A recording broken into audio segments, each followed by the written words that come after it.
Dr. Gladys Bana for the planting prayer. Ma'am.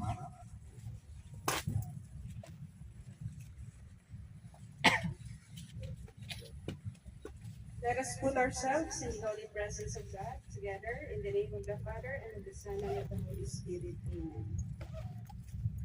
Dear Lord, we gather here today for an important endeavors and purpose. Be with us always as we go along with this activity. We thank you for all the blessings. We thank you for all the graces. We thank you for this opportunity.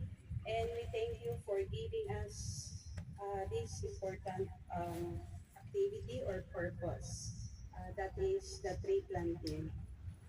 Bless us always as we go along and as we continue um, all these things. We ask in Jesus' name, Amen. In the name of the Father and of the Holy Spirit, Amen.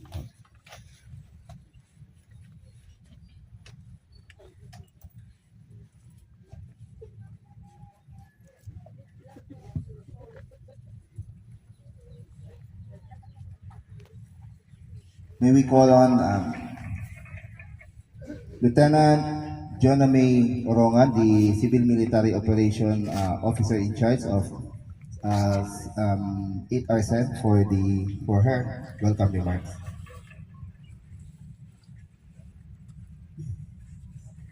Maayong buntag sa tanan. Una sa tanan, gusto ko magpasalamat sa inyong oras, energy o dedikasyon para makatambong o maprotektahan ang atong coastal ecosystem pinaagi sa pagtanom sa atong mga mangrove.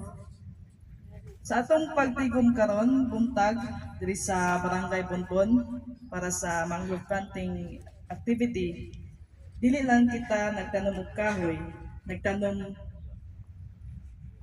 kita og paglaom, kalig-on ug usa ka legacy para sa umaabot nga henerasyon.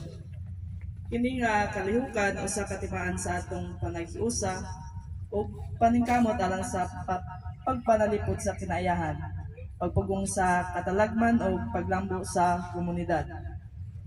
Ang 8RSEN, 71st Air Force Group Reserve ug ang atong masaligon nga mga civilian partners nagtinabagay isip usa ka kusog alang sa pag-ayo ug pagpanalipod sa atong kinaayahan. Pinaagi sa atong panaghiusa, dili lang nato napaligon ang baybayon sa Barangay Bonbon, kundi apil usab ang panaghiusa tali sa personahe sa Philippine Air Force ug sa katawhan nga alang sa pagserbisyo. Bisag motama kita sa lapok o mabasa ang tiil, pero kini mga ilhanan sa tinuod nga serbisyo o panaghiusa. Usab sa mga anaa sa likod sa pagsuporta ning kalihukan ang Ital Pinas Development Corporation, Marketing Sales, Miss Stephanie Asil. Asa si ma'am? Ay, tara si ma'am. Thank you, ma'am. And ACDI Multi-Purpose Cooperative, Ms. Yenda Glenn Banares. Si ma'am. Ay. Thank you, ma'am. And Kiwanis Golden CDO. Negative. Si Kiwanis of Cagayan de Oro City.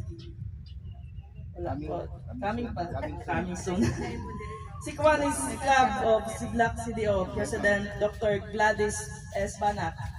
Hi, ma'am. Thank you. And sa Bonbon Barangay Council, Kagawad Jerome Sambaan, Committee on Environment, wala po siya. Coming soon pa din. And 71st Air Force Group Reserve, Safety, Local Government and Natural Resources Office. Thank you and daghang salamat sa tanan na ni Anhi and welcome sa atong mangrove planting activity. Okay, di na to pa langay-langayon kay mag-init na kayo. So, may we call on Miss Hannah, Ma'am Hannah from Plenro to demo on how to plant the mangrove propagules properly. Thank you. Maliban sa tanan, so dali ang nakiha kay ang pinanang magpuda na sa tungod. Actually, ako start sa akong mangrove planting. Kay ako magpunta basihan ang saka sa tubig. So karon ako makayo siya. So dili na lang po sa unsaon pagtanom sa mangrove. Muna siya ang pili and propagule. Muna siya ang una sa atong bakaw, muna sa bakaw. Muna siya ang sakong bakaw na atay tulo ka klase. Nay babae, lalaki, ug bato. So muna siya ang dagway sa lalaki. Pula ang iyang sigkatumoy. Ang babae is ang puti. Actually, ang sila tanan mamunga, so muna siya ang propagule. So, ang kasagara yun na mas daghan mamunga ang babae. So sa atong malabyan na makita nato nga daghan og propagules, muna siya ang babae. Mamunga gyapon ang lalaki pero talagsaon na kaayo. So muna siya ang bunga sa lalaki. So sa babae mas damor nga daghan kaayo siya og bunga. So pag harvest ani, pag once mahulog na si propagules, meant to say ready to plant na siya. So naatay upat ka caretakers dani sa atong barangay Bonbon, muna sila ang mo-harvest sa atong mga propagules nga matagak. Dili siya pwede kwaon sa iyang punuan. Kaya once matagak na siya, meant to say kanang kuan na siya kanang buwang,